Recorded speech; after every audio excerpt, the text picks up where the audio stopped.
Hello student, now let's start with our next bacteria, that is Neisseria gonorrhoeae. It mainly causes the sexually transmitted disease, that is gonorrhea.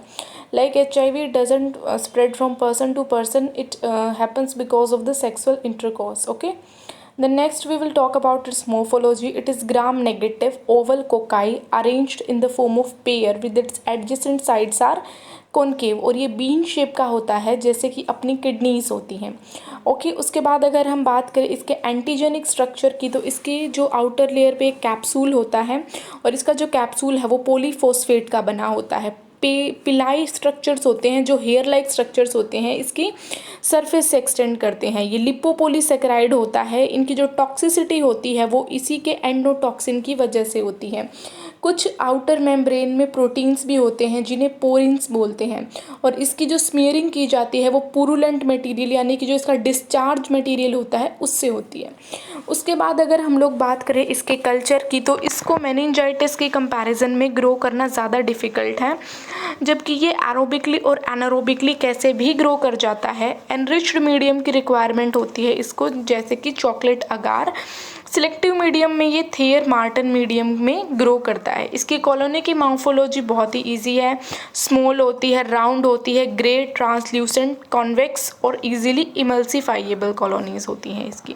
Okay. Next अगर हम लोग बात करें biochemical reaction की, तो ये oxidase positive होता है. साथ ही साथ ये ग्लूकोज को फर्मेंट करता है एसिड की प्रोडक्शन के साथ, और ये माल्टोज को फर्मेंट नहीं करता है. इसके रेजिस्टेंस की बात करें तो ये बहुत ही डेलिकेट ऑर्गेनिज्म है, मतलब इजीली डिस्ट्रॉय हो जाता है और ह्यूमन बॉडी से आउटसाइड जाते ही ये डिस्ट्रॉय हो जाता है.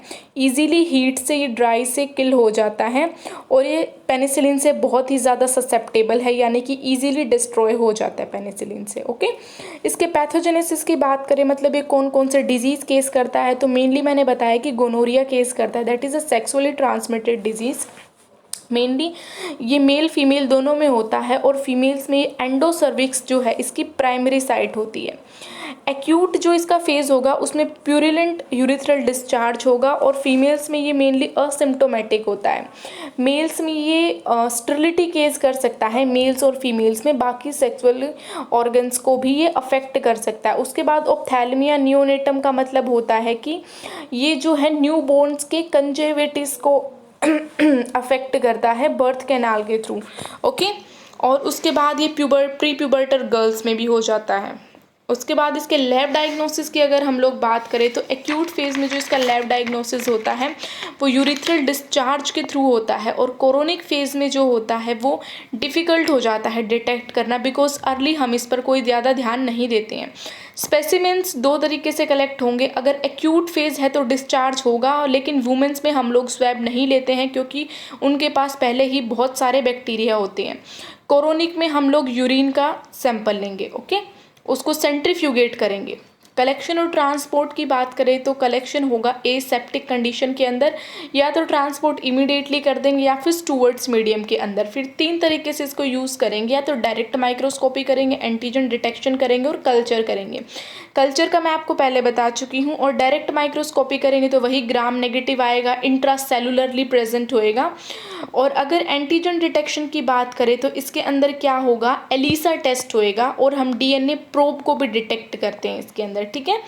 और ये इंट्रासेलुलरली प्रेजेंट होता है, और फीमेल्स के अंदर नॉर्मल फ्लोरा बहुत ज़्यादा होता है, इसीलिए फीमेल्स के अंदर हम लोग डायरेक्ट माइक्रोस्कोपी नहीं करते हैं, बिकॉज उनके जेनाइटल ट्रैक में और भी कई तरीके के फ्लोरा पाए जाते हैं उनके पीएच को मेंटेन करने के लिए. कल्चर की अगर हम बात करें तो इनको प्री हीट या इनोक्यूलेट किया जाता है इमीडिएटली. ओके. उसके बाद हम लोग बात करते हैं इसके ट्रीटमेंट की. ट्रीटमेंट में ये लार्ज डोजेज ऑफ पेनिसिलिन से सेंसिटिव होता है. इंट्रामस्कुलरली हम लोग पेनिसिलिन दे देते हैं, लेकिन अगर पेनिसिलिन रेजिस्टेंस है तो सिफ्रोटेक्सिमाइन और टेट्रासाइक्लिन दे देते हैं.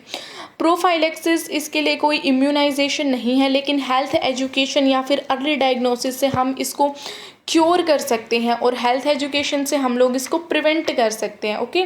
इसके लिए कोई ऐसा इम्यूनाइजेशन शेड्यूल नहीं है कि जिससे हम इसको टोटली प्रिवेंट कर सकें. ठीक है.